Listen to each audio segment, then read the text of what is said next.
Hey, family, friends, world. I just got home a little while ago from the Sioux City trip. Feels good to be back home, and I'm still a little akimbo from the entire weekend. It was just fantastic. Things didn't go perfectly, but things went really, really, really, really well. Looking forward to getting the footage. I don't know how it will become available. There's talk of, when they look at it, because the guy came in with 3 cameras and stuff, and his wife, and it looks like they had all these angles, and so we'll see. It might be they might be making a DVD of the show. I don't know. I'll let you know. But it was a fantastic time. The first thing is that our set went well. I mean, when you see the footage, you'll see that there were mistakes. Practice probably went better than the show, except there was the excitement in the moment. And believe me, boy, did it connect with the audience. We had several false starts, mainly because, well, big deal. And everyone made mistakes. That's just the way it is. Of course, we would like for it to have been 100%. But judging from the audience's reaction, and also judging from the way that I felt and the way that Rick felt and the way that it was a fantastic, phenomenal night. Um, oh man, I have so many thoughts. Probably the first thing that I can say that's really just humming through my head the most strongly is how thankful I am about everything, and that everything happens in its time and place. Quite interesting how I finally got up the balls to quit my job, and just say I'm retiring. And less than within the month, here I am being offered. I mean, I'm already in bands. I'm already my main band in Dreama. We're just, kind of waiting for timing regarding in Dreama to do its next thing with the record coming out and touring and the digital release. And not even a month goes by, and I get this gig, and I'm playing with one of my heroes. I mean, not hero, but someone who I admire. His work in his work with the bands that he was in, including Christian Death. I really had a nice time talking to Rick about Christian Death, because that was like, you were in Christian Death. Yeah, that's significant. I mean, all the other bands are significant, but let me grab my Christian Death here. Oh, it's right here. Yeah, it is. He plays on the first album, which I don't have, but he wrote several songs, and this is their second album, Catastrophe Ballet. So I'm going to keep this. I love this album, and I'll be curious to look and see which of the songs that I love on here he wrote. But it was a very fortuitous meeting. Rick, if any of you know his history, he was really strung out. I mean, he was still performing, but he was badly speed freak for a while. Then he got into then he got into the opiates. He's like, I think, 2+ years sober, working on getting his weight under control. So I think it was a very fortuitous meeting. I dare say that we, RAF, the band, his backing band, kicked him in the ass. He said it. He wasn't expecting what he got, and he asked us, to go on. Let's set up a tour. Let's start with the Midwest. So the idea is to start with a Midwest tour, and we'll be in touch.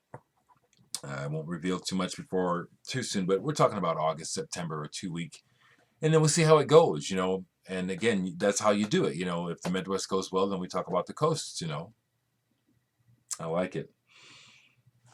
Um, Regarding vinyl, because my mind is scattered, I'm just going to have to rest here, before I can make a proper update. But there are no record stores in Sioux City, and I didn't have time to search out the thrift stores, so the only vinyl I brought back was Rick Agnew's single, Rick Agnew's Yard Sale, which he gave to me. He wouldn't let me buy it. And this was made in 1990. And it's pretty cool, I have number 48 out of 50, I think, copies. Is that right? I don't, but he signed it that way anyway. I got that from Rick. That's, and I got another piece of vinyl from another musician that lives in Sioux City who we knows us, and well, so I got this record. It's a split by Black Horse and Thad Sands One Man Band. He gave this to me. Fuck yeah, Shangri-La. I guess the Black Horse Band is from Brooklyn, and Thad is, of course, from Sioux City. But he gave me a copy of this. Oh, the other cool thing I want to try to remember to tell about, and I'll put some pictures up on Facebook, actually, eventually. I know a lot of you are on Facebook, of Ron Emery of True Sounds of Liberty, TSOL, another phenomenal, legendary punk band from the West Coast. He relocated to Sioux City about 6-7 years ago with his wife and started a family, and he's opened up a music conservatory, literally, in Sioux City. It's awesome what he's done. It's primarily focused on they give music lessons, but they also host art events, and they have a listening room so that the kids or anybody can come in. They have this huge record collection. It's Ron Emery's record collection. I started looking at it and I stopped because I saw something and I said, "Is this for sale?" And he said, "Oh no." And I said, "Okay, I can't look. I can't look," because he had some dope, rare shit in there. But anyway, the conservatory is where we practiced at. Those are those clips you see where we rehearsed in one of their rehearsal rooms, and it was very cool to kind of hang out with Ron Emery of TSOL. I never knew him before. I mean, I've gone to see his band, love him. He's completely sober for a long time and totally dedicated to this community service he's doing, and it's phenomenal.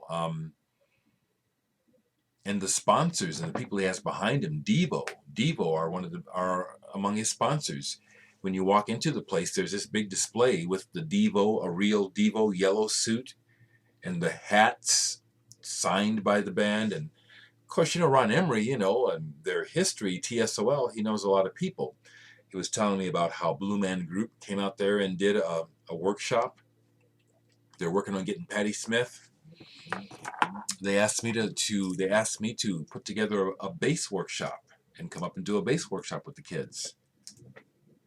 Yeah, they're gonna pay me. It's like the other thing. I just keep thinking I'm a little scattered, but it's like how fortuitous the way everything is happening. I finally get the balls to quit my job, and it's not like the universe is lining up, but the universe is showing me, that trust. The thing you've always been afraid to do fully is to trust. I do have a lot of talent, and if I can't make a way for myself with my talent, then I have only myself to blame, because I'm already seeing it. I mean, it just barely set foot out the house. The next thing you know, I'm playing with one of my punk rock heroes, and now I'm about to line up a national tour with him. Not even counting all the other stuff that was going on already, plus my stuff with my record. Got to tell another story about that. But to finish up with the music conservatory that's run by Ron and his wife, I didn't know this, but Ron, has come out to see me play, and I didn't even know it. You know what I'm saying? And he's a fan, and they asked me to put together this bass workshop. They'll pay me. This is awesome. I have many options, like I said, and here they are. They're, you know what I'm saying? Everything that I did this weekend, I got paid. Everything was paid for, and I got paid. This tour, it's a guaranteed wage. It's not going to be we're going out and playing for the door.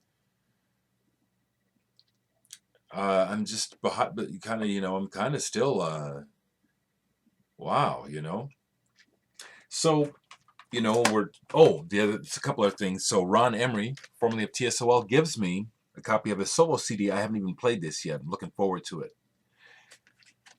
More music that I got while I was up there.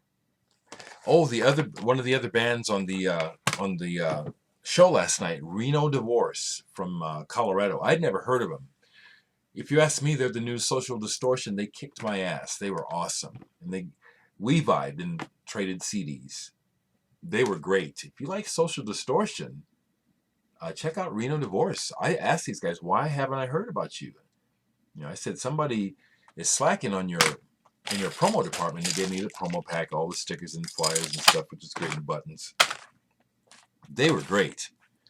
Honestly, the poorest showing of the night was Cheetah Chrome. Unfortunately, he was the last act up, and he fell prey to the deal of letting the fans take him out and get him high. He was too high. But it was great to see Cheetah, you know what I'm saying? It was. But his set was kind of sad. But I gave Rick, my CD, at the second practice. And we just vibed, I really vibed I made a new friend in Rick Agnew. And so, at the club, sitting through the first bands and stuff, and I asked the promoter, "Hey, Ryan, is Rick here yet?" He said, "No, but why don't you give him a call?" I said, "What?" And he said, "Yeah, he wants to hook up anyway," so he gave me his number. So I call Rick, and he's waiting for his ride. They're late, but he said, "Hey, man, hey, check this out, listen to this." And he sings the lyrics to my song. He sings to me, "What You're Looking For." He says, "Man, I love this." Personal endorsement from Rick Agnew. One of the kings of punk. Loves my album. He says, "Man, we got to write together. We got to write." I said, "Hell yes." Make some records with Rick Agnew, besides my own records, besides working with Indrima, besides helping write for Icky Blossoms, and what all else I can't even remember is going on. It's just, I really feel very, very thankful. I also want to thank all of my family and friends in the vinyl community. You, Stephanie, my sister, I love you so much. So glad you're a part of this now. But all of you, my new friends here in the vinyl community, your wonderful comments of support, and it's like you're sharing this with me. I hate it when I can't remember people's handles to shout them out personally, but a cat from Australia, is it Brett possibly, who bought my record, buddy, commented that he was he just dug how I have been carrying myself through all this.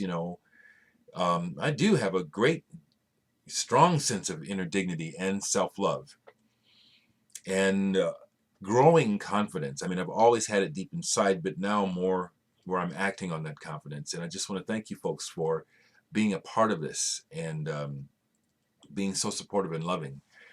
The last thing I'll say is I got several orders in. Several people bought Dereck 3 while I was on the road. So I have to see where I'm at. I may be down to my last 10 copies here. I'll let you know this too, that I did check into our repressing price, and even with the discount, it will not make sense for me right now to go and repress Dereck 3, because I know that it would be a trickle of a sale at this point. I can't afford that. So the next thing that I'm thinking I am going to do, and I won't do it right away. Matter of fact, I'm going to go ahead and do it, and I'll let you know about it later when it's time. But I'm going to go ahead and I'm going to put this on vinyl. I am. That was originally what I thought I would do, and then I started to get these ambitious thoughts, and it's like, slow down, I always did want to put this on vinyl. So what I'm going to do is I'm going to put it on vinyl. That's my plan. I'm going to change one song in here. So that'll make this unique. Now that will hopefully make this more valuable to possible people that want to buy it. I'm going to change it. I'm going to keep the cover. I'm going to change the back. I'm going to change at least one song. Excuse me. I'll already tell you this. I'm not going to put it out on black vinyl. It'll be on 2 different colors. I already know what they are. I won't say what they are yet. But that's the plan.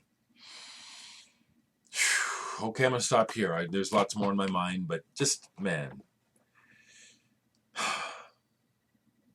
Yeah, one more thought. I was thinking of D.W. Washington. He said, send some of that good fortune my way. I do want to send some of this good fortune my way.